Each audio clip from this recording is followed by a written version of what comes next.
வயித்துல வளர்றது பிரதீப்போட குழந்தை இல்லைன்னு தெரியற வரைக்கும் எனக்கும் இவருக்கும் சாந்தி முகூர்த்தம் நடக்கவே நடக்காது. இது சத்தியம்.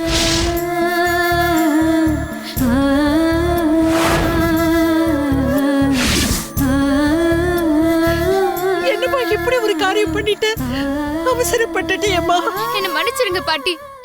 அஞ்சலி எங்களை நம்பணுங்கிறதுக்காக மட்டும் இல்ல, நீங்களும் அத்தையும் இப்படி ஒரு முயற்சியில இறங்க கூடாதுங்கிறதுக்காக தான். இதனால எல்லாருக்கும் ஒரு அமைதி கிடைக்கும் பாட்டி. உண்மையை சீக்கிரம் கண்டுபிடிக்கணும்னு நமக்கு ஒரு வேகம் வரும்.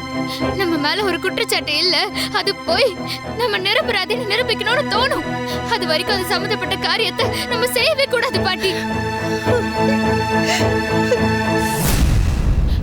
என் புள்ள மேல நீயும் பிரதீப்பும் சத்தியம் பண்ணிருக்கீங்க, அதனால நான் உன்னை நம்புறேன் பிரியா.